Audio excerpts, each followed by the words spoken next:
ओम अज्ञानतिमिरान्धस्य ज्ञानञ्जनशलाकया चक्षुरुन्मिलितमेन तस्मै श्रीगुरुवे नमः। श्रीचैतन्यमनोभीष्टं स्थापितं येन भूतले स्वयं रूपकदा मह्यं ददाति स्वपदान्तिकं वन्देऽहं श्रीगुरु श्रीयुतपदकमलं। श्रीगुरुन् वैष्णवाचं श्रीरूपं साग्रजातं सगणरघुनाथान्वितं तं सजीवं साद्वैतं सावधूतं परिजनसहितं कृष्णचैतन्यदेवं श्रीराधाकृष्णपादान् सगणललिता श्रीविशाखान्विताश्च नारायणं नमस्कृत्यं नरं चैव नरोत्तमं देवीं सरस्वतीं व्यासं ततो जयमुदीरये सुन्वतां स्वकथा कृष्ण पुण्यश्रवणकीर्तनं हृदयन्तस्तु भद्राणि विध्नोति सुविश्रुतां नष्टप्रायेषु भद्रेषु नित्यं भागवत सेव्या भगवती उत्तम श्लोके भक्तिर्भवति नैष्टिकी तदा रजस्तमो भावः काम लोभादय चेत चेत एति निराविद्यं स्थिते सत्ये प्रतिदति एवं प्रसन्न मनसो भगवद्भक्ति योगता भगवतत्त्व विज्ञान मुक्त संगस्य जायते विद्यन्ते हृदय ग्रन्थि छिद्यन्ते सर्वसंशयं क्षीयन्ते चास्य कर्माणि दृष्ट्वा एव आत्मनिस्वरे मुखं करोति वाचालं पङ्गुं लङ्घयते गिरिं यत्कृपातमहं वन्दे परमानन्दमाधवं प्रह्लाद नारद पराशर पुण्डरीकं व्यासम् अम्बरीष सुखसौनक विस्मदालभ्यां रुक्माङ्ग अर्जुन वसिष्ठं विभीषणादीनं पुण्यानि नामानि परं भागवत स्मरामि। हे कृष्ण करुणा सिंधु दीनबंधु जगतपतये गोपेश गोपिकाकांत राधाकांत नमस्तुते तप्त कांचन गौरांगे श्रीराधे वृंदावनेश्वरी वृषभानुसुते देवी प्रणमामि हरिप्रिये। वाञ्छाकल्पतरुभ्यश्च कृपा सिन्धुभ्यो च पतितानां पावनेभ्यो वैष्णवेभ्यो नमो नमः। जय श्री कृष्ण चैतन्य प्रभु नित्यानंद श्री अद्वैत गदाधर श्रीवासादि श्री गौर भक्तवृंद। हरे कृष्णा कृष्ण कृष्ण हरे हरे हरे राम राम राम हरे हरे। इसमें आज श्रीमद् भागवतम का हम लोग को तीसरा कैंटो अध्याय 28 और श्लोक संख्या जो है 11 नंबर पढ़ना है। टाइटल है भक्ति साधन के लिए भगवान कपिल देव के आदेश। भक्ति जो हम साधना करते हैं, साधना भक्ति, उसके लिए भगवान कपिल देव क्या आदेश दे रहे हैं उसके बारे में हम लोग सुनेंगे। बोलते हैं प्राणायाहम दहे दोषा धारयामिष्य किल्बिषाम प्रत्याहारेण संसर्गा ध्यानानेनानि स्वरानुगान। प्राणायाम विधि के अभ्यास से मनुष्य अपने शारीरिक दोषों को समूल नष्ट कर सकता है और अपने मन को एकाग्र करने से वह सारे पाप कर्मों से मुक्त हो सकता है।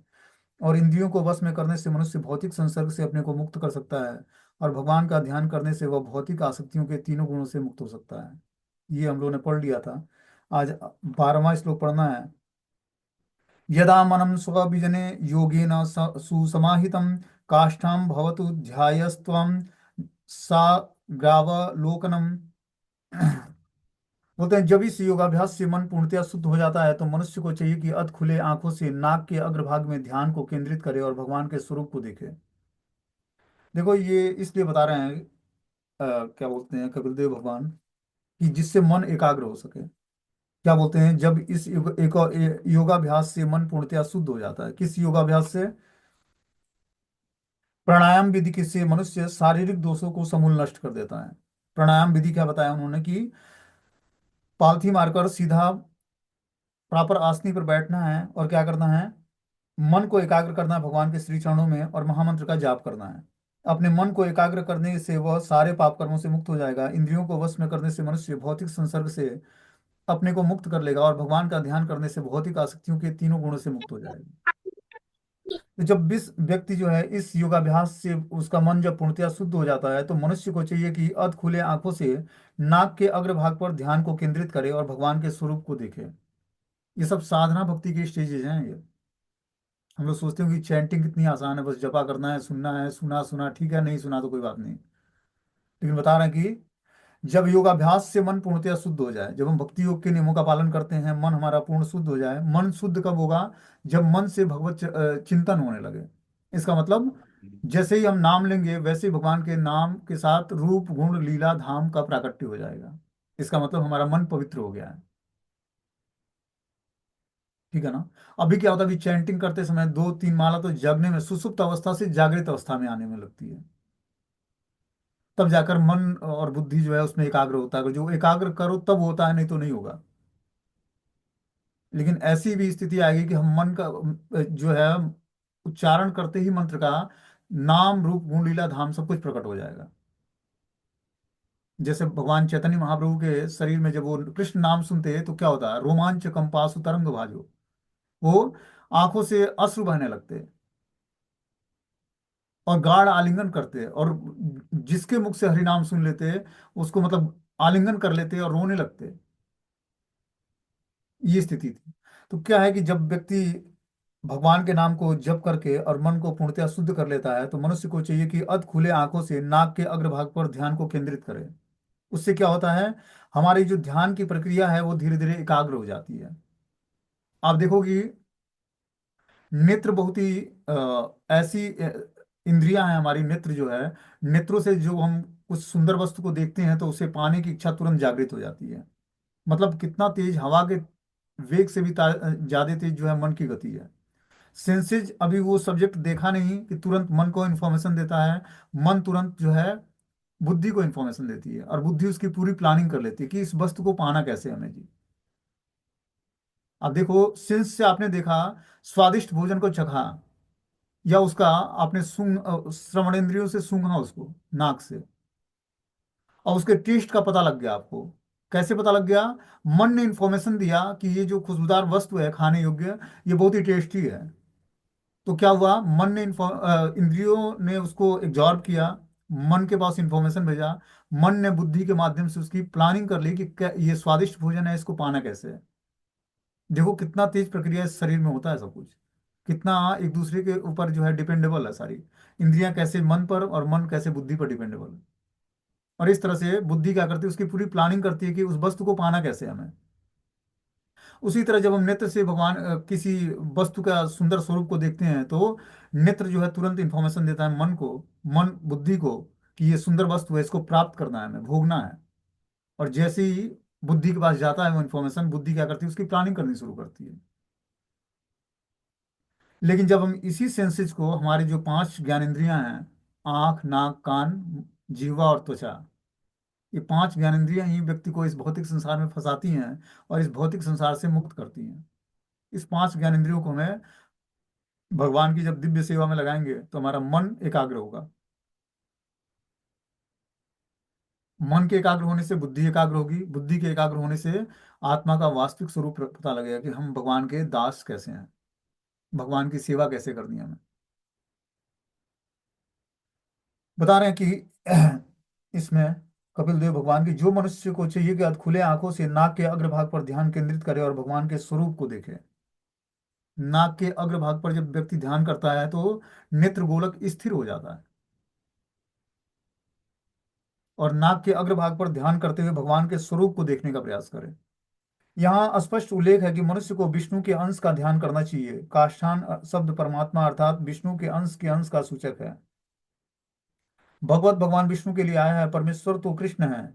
उनसे पहले विस्तार बलदेव के रूप में होता है, फिर बलदेव से संकर्षण, अनिरुद्ध और अन्य रूप आते हैं, और अंत में पुरुष अवतार आता है। जैसा कि पिछले श्लोक में वर्णन आया है, यह पुरुष परमात्मा के रूप में अंकित है। परमात्मा का वर्णन अगले श्लोक में किया जाएगा।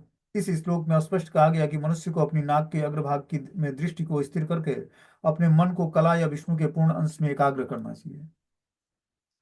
तो भगवान की कला या विष्णु के पूर्ण अंश में अपने मन को एकाग्र करने के लिए क्या करना पड़ेगा, हमें नाक के अग्रभाग पर ध्यान करना पड़ेगा। ठीक है ना। बोलते हैं कि काष्ठान शब्द परमात्मा अर्थात विष्णु के अंश का सूचक है। जो इस श्लोक में काष्ठान शब्द है, उसका अर्थ क्या है कि वो परमात्मा या विष्णु के अंश का सूचक है। जो विष्णु का अंश होता है वही हृदय में परमात्मा रूप में निवास करते हैं भगवान। ठीक है ना। आत्मा भी भगवान अंश है, और परमात्मा स्वयं भगवान ही परमात्मा के रूप में विराजमान होते हैं, और वही हमारे चैत्य गुरु हैं। आप कोई भी काम गलत करने जाते हो, तुरंत क्या होता है, अंदर से आवाज आती है कि ये कार्य गलत कर रहे हो, इसका परिणाम गलत मिलेगा तुम्हें। कौन देता है आदेश? हृदय में बैठे परमात्मा देते हैं। तो देखो, भक्ति करके हमें, अब जब तक हमें हमारे पास शिक्षा गुरु, दीक्षा गुरु और जो भी पथ प्रदर्शक गुरु जो भी हम मानते हो, वो हमें निर्देश देते हैं, उसका हम पालन करेंगे, शास्त्रों को पढ़ के ज्ञान अर्जन करेंगे, उससे हमारे अंदर धीरे धीरे भौतिक वस्तुओं के प्रति वैराग्य उत्पन्न होगा। फिर हृदय में बैठे परमात्मा का हमें रियलाइजेशन करना है। वही हमारे वास्तविक गुरु हैं, वही हमें प्रॉपर निर्देश देंगे कि हम भगवत धाम जाएंगे कैसे। क्योंकि वो हमारे भूत, भविष्य और वर्तमान तीनों को जानते हैं, हृदय में बैठे परमात्मा। हो सकता है कि जो ऊपरी दृष्टि से हम शिक्षा गुरु या दीक्षा गुरु स्वीकार करते हैं, वो हमारे भूत, भविष्य और वर्तमान को न जाने, या हो सकता है कि वो गुणों के प्रभाव में हो, क्योंकि वो भौतिक संसार में है। वैसे तो गुरु बहुत ही एब्सोल्यूट प्लेटफॉर्म पे होते हैं, लेकिन जो तथाकथित, अगर जो मान लो कि उस लेवल के गुरु हमें नहीं मिले, तो उस केस में क्या होगा? तो हृदय में बैठे परमात्मा जो हमें भक्ति का स्टैंडर्ड जो श्रीमद् भागवतम और भगवत गीता से जो सीखने को मिलता है, उसको जब हम सीखेंगे तो धीरे धीरे हृदय में परमात्मा का जो वास्तविक ज्ञान है वो हमारे हृदय में प्रकट होगा। उस ज्ञान को सुनकर, सीख कर, समझ कर और अपने प्रैक्टिकली जीवन में उतारने की शक्ति आपको तभी प्राप्त होगी जब आप आध्यात्मिक एक्टिविटी को शास्त्रों के बातों को ध्यान में रखते हुए करोगे। तब उस एक्टिविटी को अच्छे तरीके से करोगे, तब हृदय में बैठे परमात्मा आपको क्या करेंगे? निर्देश देंगे। उस निर्देशों का पालन करने के लिए व्यक्ति जो के पास आध्यात्मिक शक्ति होनी चाहिए, तभी वो निर्देश का पालन कर सकता है। समझ रहे बात को?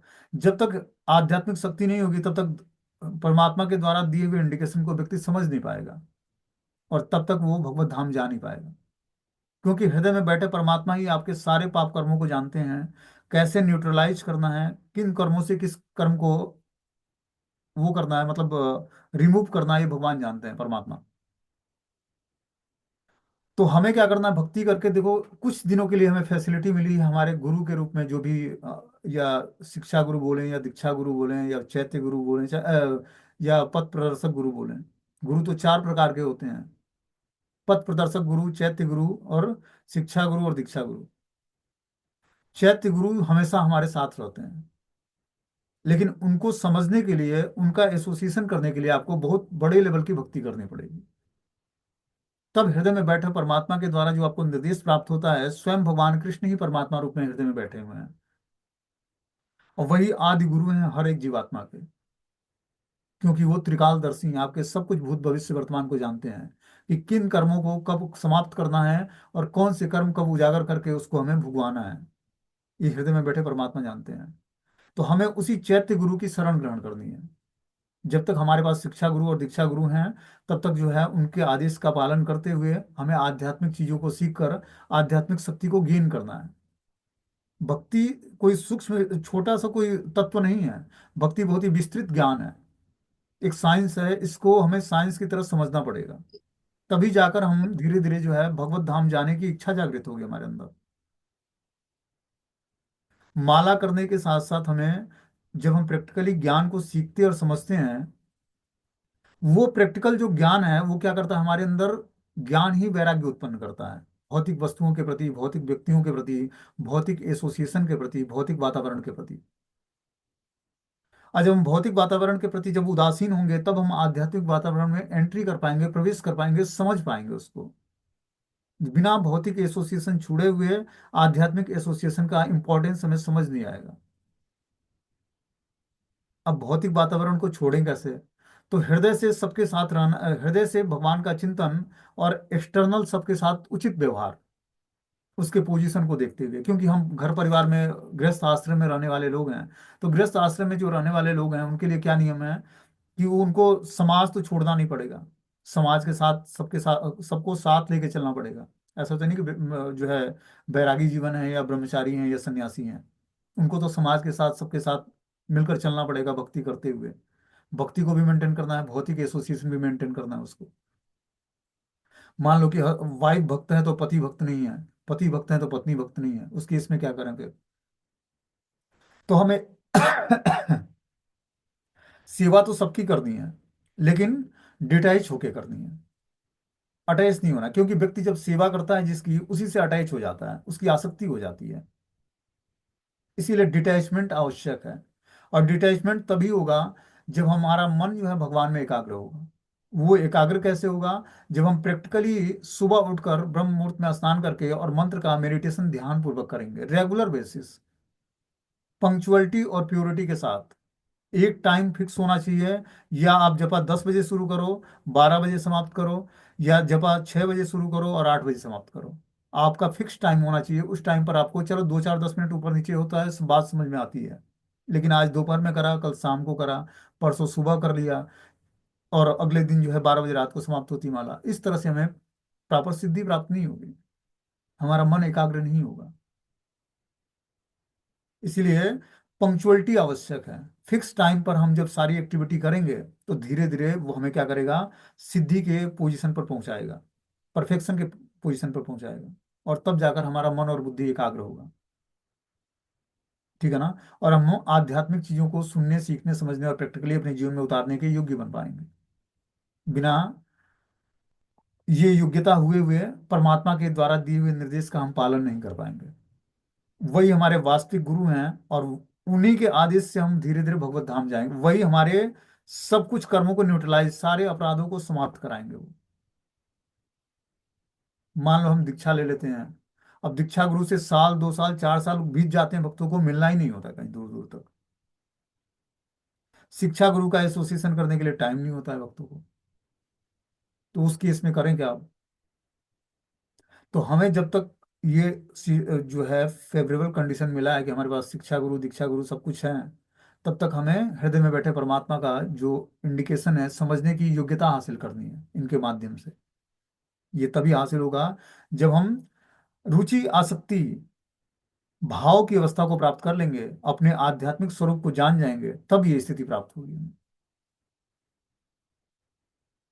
कि हम कृष्ण के नित्य दास कैसे हैं, किस भाव में हमारा भगवान से रिसिप्रोकेशन, आदान प्रदान किस भाव से होता है। क्या हम भगवान से दास्य भाव में जुड़े हैं, या साख्य भाव में जुड़े हैं, वात्सल्य भाव में, या माधुर्य भाव में। हर एक जीवात्मा का भगवान से एक यूनिक संबंध है, उसी संबंध को जागृत करना है। उस संबंध के जागृत होते ही आपको जो हृदय में बैठे परमात्मा अब आपके मित्र बन जाएंगे। बताया गया ना भगवत गीता के एग्जाम्पल में कि शरीर में दो पक्षी होते हैं। एक क्या होता है, फल को खा रहा होता है, दूसरा पक्षी देख रहा होता है। तो आत्मा उस फल का आस्वादन करता है और परमात्मा उसको देखते हैं गवाह के रूप में। जो भी हम कर्म करते हैं, परमात्मा क्या करते हैं, गवाही देते हैं उसके। हाँ, ये काम गलत किया था इसने, मैंने इसको इंडिकेट किया था, इसने उस बात को फॉलो नहीं किया, इसकी सजा इसको मिलेगी। और कुछ पूछने की जरूरत ही नहीं है, बस आपकी रिकॉर्डिंग आपके हृदय में ही हो रही है, परमात्मा के द्वारा सारी रिकॉर्डिंग है आपके पास सारे कर्मों का। ऐसा नहीं कि आप गलत कर्म कर रहे हो या अच्छा कर्म कर रहे हो तो उसकी रिकॉर्डिंग नहीं हो रही है कहीं। सात देवता तो बाहर देखते हैं, हृदय में बैठे परमात्मा जो स्वयं भगवान, भगवान के ही स्वरूप हैं, वो हृदय में बैठे सारी रिकॉर्डिंग चल रही है आपकी पूरे जीवन की। और एक ही जीवन की नहीं, अनंत जीवन का है रिकॉर्डिंग उनके पास। इसीलिए हमें क्या करना है, बहुत ही सतर्कता पूर्वक भगवान की सेवा में जुड़नी है। आपको किसी से सफाई न तो सुनने की जरूरत है, न सफाई देने की जरूरत है कि आप गलत हो या सही हो किसी भी कर्मों के लिए। ठीक है ना। हृदय में बैठे परमात्मा ही सब सैंक्शन करके और सारी चीजें नीट एंड क्लीन आपको दिखा देंगे, और समाज को भी दिखा देंगे कि आप कितने पवित्र हो या कितने पॉल्यूटेड हो, कितने सभ्य हो और कितने असभ्य हो। कई बार क्या होता है, भक्तों के समाज में किसी भक्त की बेइज्जती हो जाती है कि बहुत गलत व्यक्ति है, उसके बाहरी आचरण को देखकर लोग उसको गलत ठहरा देते हैं। लेकिन इंटरनल जब मैटर, जब भगवान के द्वारा उसको जब क्या किया जाता है कि जब उसका विस्तृत वर्णन किया जाता है भगवान के द्वारा, तो पाया जाता है कि वो तो व्यक्ति बहुत ही सही था अपने जगह पे। समझ रहे बात को, ऐसा होता है भक्तों के समाज में।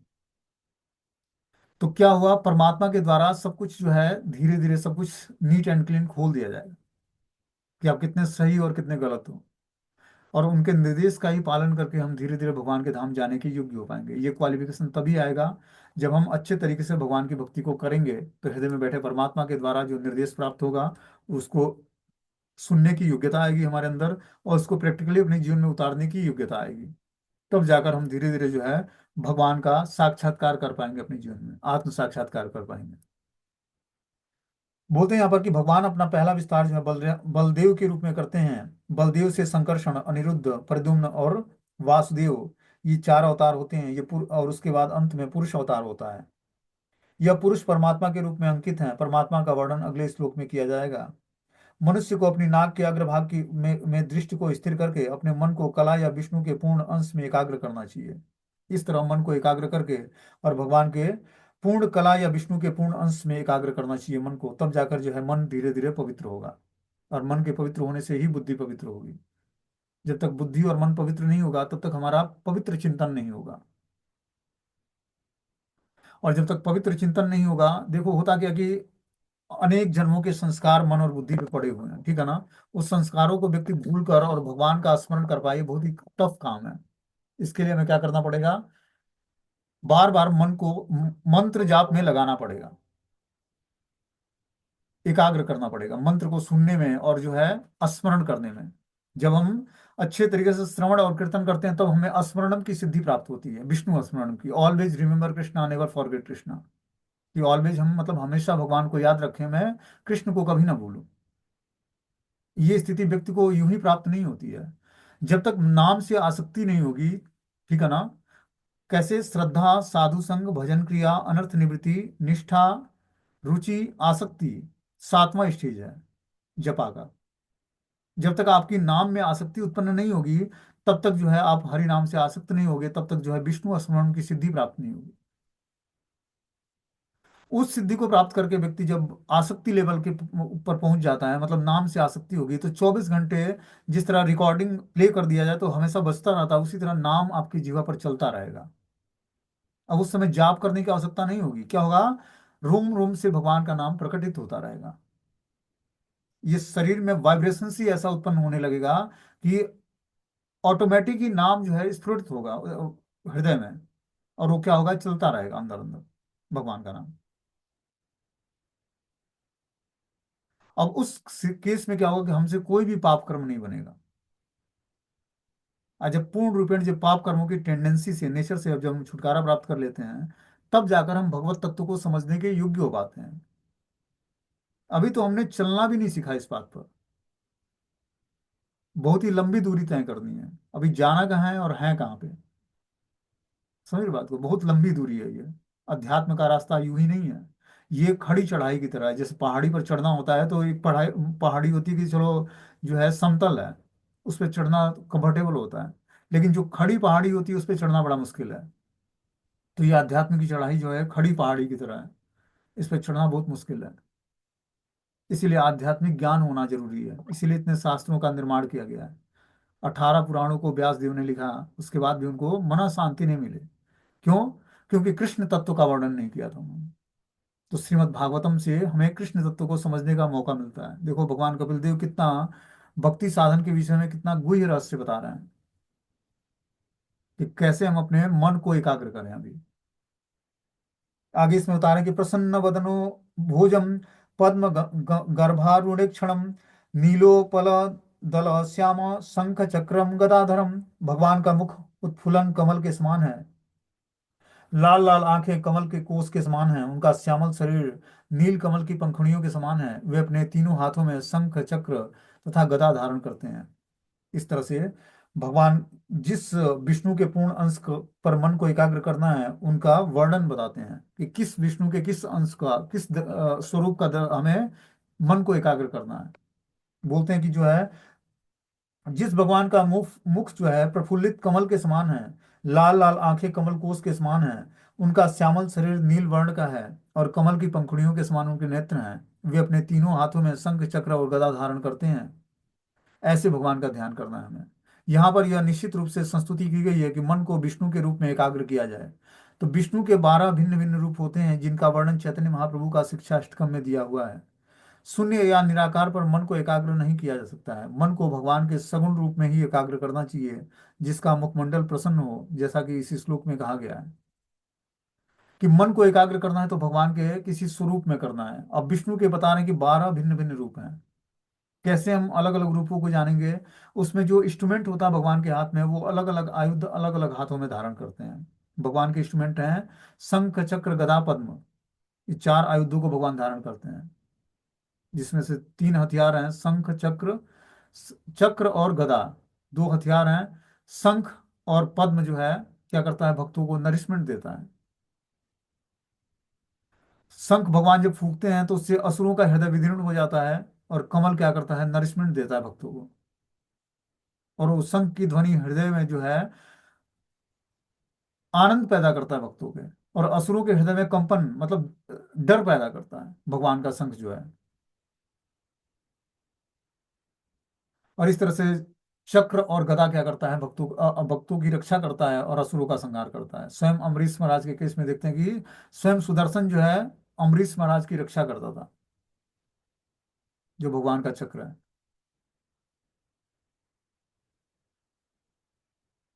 बोलते हैं यहाँ पर कि जो है यहाँ पर यह निश्चित रूप से संस्तुति की गई है कि मन को विष्णु के रूप में एकाग्र करना है। विष्णु के 12 भिन्न भिन्न रूप हैं, जिसका वर्णन चैतन्य महाप्रभु का शिक्षा अमृत में दिया हुआ है। शिक्षामृत एक भगवान चैतन्य महाप्रभु का लिखा हुआ है, उसमें ये विष्णु के 12 रूपों का अलग अलग वर्णन है। शून्य या निराकार में मन को एकाग्र नहीं किया जा सकता, मन को भगवान के सगुण रूप में एकाग्र करना चाहिए, जिसका मुखमंडल प्रसन्न हो। जैसा कि इस श्लोक में कहा गया है, भगवत गीता का कथन है कि ध्यानकर्ता के लिए निराकार या शून्य रूप का ध्यान कष्टप्रद है। जो ध्यान करने वाले हैं वो निराकार या शून्य रूप का ध्यान करते हैं तो वो कष्टप्रद रूप है। जो लोग निराकार या शून्य का ध्यान करने में अनुराग रखते हैं उन्हें कठिनाइयों का सामना करना पड़ता है, क्योंकि लोग किसी निराकार वस्तु में ध्यान को एकाग्र करने के अभ्यस्त नहीं है। वस्तुतः ऐसी एकाग्रता संभव भी नहीं है। भगवत गीता में पुष्टि की गई कि भगवान पर ही अपने ध्यान को केंद्रित करना चाहिए। इसीलिए अपने संप्रदाय में अर्चा विग्रहों की सेवा होती है। हम किस पर भगवान के स्वरूप को कैसे जानेंगे? तो अर्चा विग्रहों के माध्यम से हम भगवान के स्वरूप का दर्शन करते हैं। उस पर हमें मन को एकाग्र करना है।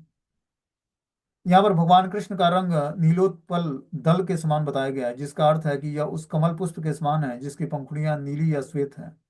लोग प्रायः पूछते हैं कि कृष्ण का रंग श्याम क्यों है। भगवान का रंग किसी कलाकार की कल्पना नहीं है, इसका वर्णन प्रमाणिक शास्त्रों में हुआ है। ब्रह्म संहिता में कृष्ण के शरीर की तुलना नील बादल से की गई है। भगवान का रंग काव्यात्मक कल्पना नहीं है। भगवान के शरीर, उनके आयुध, अन्य साज सामग्री ब्रह्म संहिता, श्रीमद् भागवतम, भगवत गीता और कई पुराणों में प्रमाणिक वर्णन मिलते हैं। भगवान की आकृति यहाँ पर पद्म गर्भारुणेक्षणम जैसी बताई गई है। उनके नेत्र कमल कोश के समान है। अपनी चारों भुजाओं में वो चार आयुध धारण करते हैं, शंख, चक्र, गदा और कमल पुष्प धारण करते हैं। तो इस तरह से ब्रह्म संहिता में और श्रीमद् भागवतम में, भगवत गीता में और अन्य कई पुराणों में भगवान के स्वरूप का वर्णन मिलता है। ठीक है ना? तो उस स्वरूप का ही हमें ध्यान करना है। जो हमारे अर्चा विग्रहों का निर्माण होता है मंदिरों में, वो भी शास्त्रों में जिस तरह से भगवान के स्वरूप का वर्णन है उसी तरह से जो है अर्चा विग्रहों का निर्माण होता है।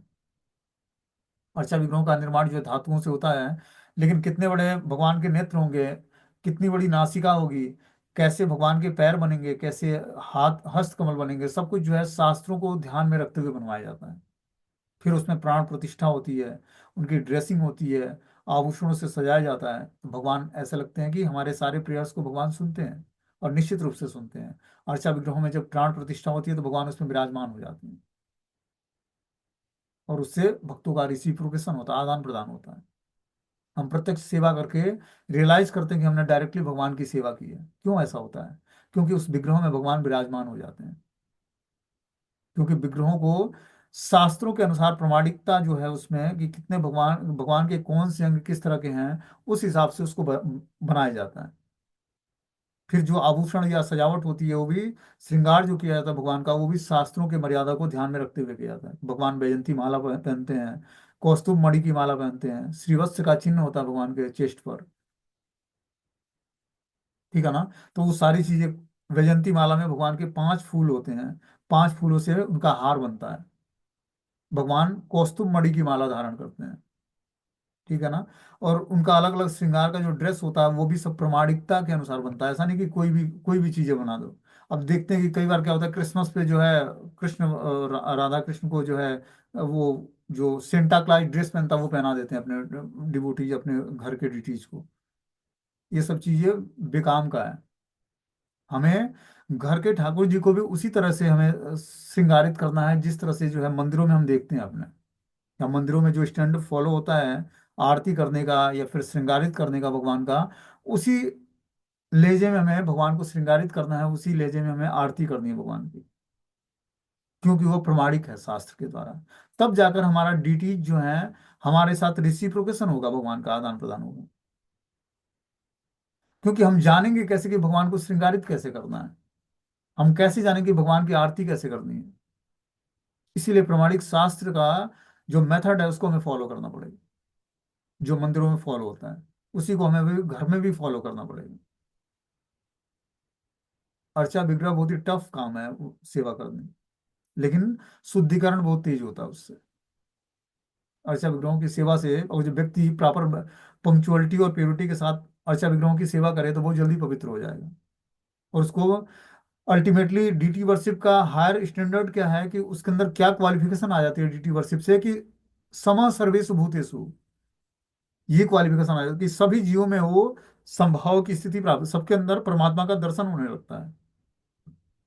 क्योंकि प्रत्यक्षतः उस श्री विग्रहों में भगवान का प्रेजेंस दिख पाता है। और जब परफेक्शन के साथ डीटी वर्शिप करता है तो समस्त जीवों में भगवान का प्रेजेंस दिखने लगता है उसको। जो आध्यात्मिक एक्टिविटी करके बहुत लंबे समय के बाद प्राप्त होती है, वो श्री श्री विग्रहों की सेवा करके व्यक्ति बहुत कम समय में ये स्थिति प्राप्त कर सकता है कि समस्त जीवों के अंदर भगवान का प्रेजेंस दिखने लगे हमें। ये छोटी मोटी स्थिति नहीं है। विद्या विनय संपन्ने ब्राह्मणे गव्यस्तिनी सुनी चेव स्वपाके च पंडिता समदर्शिना। ऐसा व्यक्ति पंडित कहलाता है जो गाय हाथी ब्राह्मण कुत्ता और चांडाल सबके हृदय में जो है परमात्मा के रूप में दर्शन करता है। वो डिफरेंस किसी में नहीं देखता है।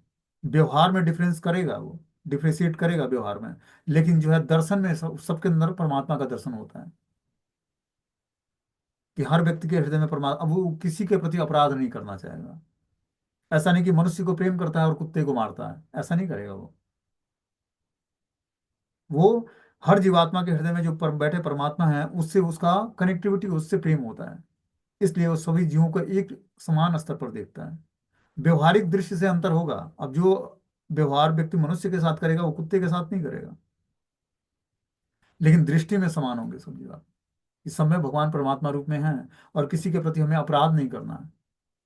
तब जाकर उसकी जो है थिंकिंग जो है भगवान के विचारों में मिलना शुरू होता है।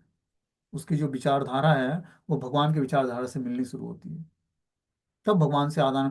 जब तक हमारे पास दिव्य क्वालिटियां नहीं आएंगी, आध्यात्मिक एक्टिविटी करने का मतलब है कि दिव्य क्वालिटियों का विकास करना, तब हम बद्ध जीवन के लक्षणों से छूटेंगे। आध्यात्मिक एक्टिविटी क्या है? आध्यात्मिक एक्टिविटी श्रवण कीर्तन करके अपनी इंद्रियों को शुद्ध करके और अपने गुणों, अपने अंदर गुणों का कल्टीवेशन करना है। जो 26 गुण भक्तों के अंदर होने चाहिए उस गुणों को हमें कल्टीवेट करना है अपने अंदर। उस गुणों के प्रभाव से ही हम भगवत धाम जाएंगे। भक्ति क्या करती है? गुणों का विकास करती है। आध्यात्मिक गुणों का, जो भगवान में दिव्य गुण हैं वो हमारे अंदर भी आने लगते हैं एसोसिएशन मात्र से। क्या एसोसिएशन किया हमने? नाम का एसोसिएशन किया, धाम का एसोसिएशन किया, शास्त्रों का एसोसिएशन किया। तो इनके माध्यम से क्या होता है? हमारे अंदर गुण डेवलप होता है। जो भगवान के अंदर गुड क्वालिटी है वो अपने अंदर आने लगती है। फिर जाकर हमारे अंदर क्वालिफिकेशन आता है कि हम भगवत धाम जाने के योग्य हो पाएंगे। भक्ति और कुछ नहीं करती। भक्ति क्या करती है? गुणों का कल्टीवेशन करती है हृदय में। हृदय को पवित्र करती है। जब दिव्य गुण आने लगेंगे तब हमारी चेतना जो है धीरे धीरे दिव्य स्तर पर बनेगी। और जब चेतना पूर्ण रूपेण आध्यात्मिक हो जाएगी तब उसका कनेक्टिविटी भगवान से हो जाएगा। भगवान के द्वारा दिए हुए हर निर्देश का पालन वो करने योग्य हो जाएगा। और यही हमें करनी है कि अपने हृदय को ऐसा बना दे कि राधा कृष्ण के निवास का स्थान बन जाए। वही वृंदावन हो जाए। हृदय ही वृंदावन है। वृंदावन तो वृंदावन है, लेकिन हृदय ही हर व्यक्ति का वृंदावन बन जाए। ठीक है ना? इसके लिए पहले हमें अपने घर को पवित्र करना पड़ेगा। जब हम पवित्र घर को रखेंगे और निरंतर उसमें भजन कीर्तन होता रहेगा तो घर ही वृंदावन हो जाएगा, और जो उस घर में निवास करने वाला व्यक्ति जो है वृंदावन वासी कहलाएगा। और फिर जाकर धीरे धीरे जो है हमारी चेतना उत्कृष्ट बनेगी। ऐसा एक रूम होना चाहिए जिसमें बस आध्यात्मिक एक्टिविटी हम करें, उसमें और कोई कार्य नहीं, कोई फालतू की बातें नहीं, कोई अलग एक्टिविटी नहीं, कोई गलत थिंकिंग या सोच नहीं, या कोई गलत कार्य नहीं उसमें। उसमें घुसने का मतलब है कि बस भगवान के नाम का कीर्तन करना है, जप करना है, बुक्स रीडिंग करनी है, शास्त्रों को पढ़ना है, कथाओं का श्रवण करना है, कीर्तन करना है, भगवान के वो श्रृंगारित करना है। ऐसा एक हमारे पास सेपरेट रूम होना चाहिए जिसमें बस हम स्पिरिचुअल एक्टिविटी करते रहें। ना उसमें सोना है ना खाना है, कुछ नहीं करना है। और जो आपके पास ये फैसिलिटी है तो ऐसा हमें एक रूम रखना चाहिए। तब जाकर हम धीरे धीरे जो है आध्यात्मिक चीजों को अच्छे तरीके से समझ पाएंगे। क्योंकि वाइब्रेशंस बहुत इंपॉर्टेंट है। जैसे ही हम पॉल्यूटेड वाइब्रेशंस को में आते हैं वैसे ही हमारी चेतना दूषित हो जाती है। इसीलिए 24 घंटे अपने कॉन्शियसनेस को हमें चेक करना है। क्या हमारी कॉन्शियसनेस मेटेरियल पाथ पे लगी है या स्पिरिचुअलाइज है? यही तो आध्यात्मिकता का मतलब क्या है? साधना है मन और बुद्धि को। साधना भक्ति क्या करती है? हमें साधना है। साधना मतलब क्या करना है? साधने को बोल सकते हैं कि जैसे मन और बुद्धि को एकाग्र करना है, कंट्रोल करना है। ये सारी एक्टिविटी मन और बुद्धि को और सेंसेस को कंट्रोल करने के लिए बताई जा रही है सारी। पूरा भगवत गीता का ज्ञान ही भगवान ने इसी बेस पर दिया हुआ है कि मन और बुद्धि को कैसे एकाग्र करके मुझ में लगाना है अर्जुन। कैसे कर्म करने हैं, कैसी जो है अपनी दिन भर की दिनचर्या रखनी है, कैसे भगवत आध्यात्मिक एक्टिविटी कैसे करनी है कि तुरंत हमें ऑफरिंग हो पाए। तो उन्होंने अलग अलग योग के मेथड बताए, अष्टांग योग, ध्यान योग, ज्ञान योग, कर्म योग, भक्ति योग। उसमें सबसे सुपीरियर भक्ति योग को बताया कि इन किन प्रकारेण मन कृष्ण निवेशेगा, कि किसी भी कारण से, इन किन प्रकारेण किसी भी प्रकार से जो है मन को भगवान कृष्ण में निवेशित करिए आप। मुझे ही प्रणाम करो, मेरे ही भक्त बन जाओ। भगवान ने क्या बोला कि मन को मेरे में एकाग्र करो, मुझे ही प्रणाम करो, मुझे ही, मेरे ही भक्त बन जाओ। इस तरह से तुम जो है हमें प्राप्त कर लोगे। तो हम अगर जो कृष्ण को प्राप्त करना चाहते हैं तो मन को भगवान में लगाना पड़ेगा, भगवान को ही प्रणाम करने पड़ेंगे।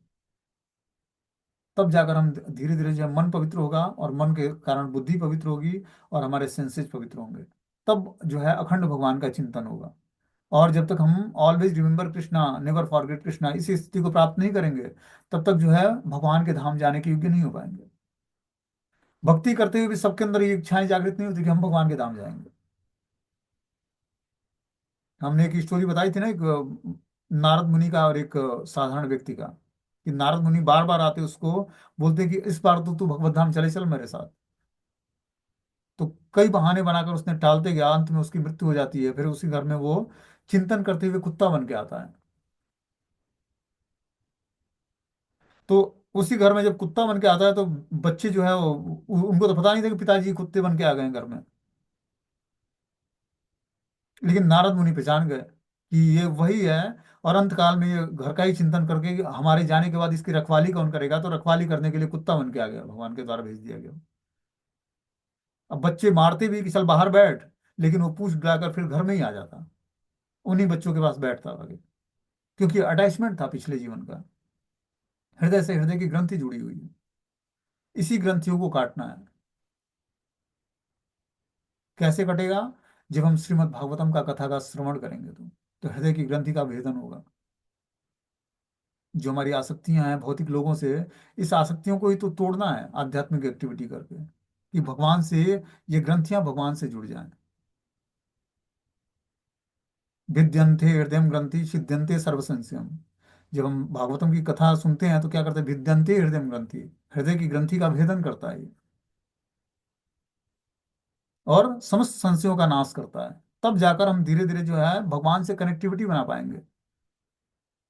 अभी हमारा भौतिक प्लेटफॉर्म पर भौतिक लोगों से कनेक्टिविटी है, सब ये कनेक्टिविटी समाप्त करनी है। वो याद करते हैं तो हमें भी उनका स्मरण हो जाता है। ये क्या है? कनेक्टिविटी है हृदय से हृदय का। इसी को समाप्त करना है आध्यात्मिक एक्टिविटी करके।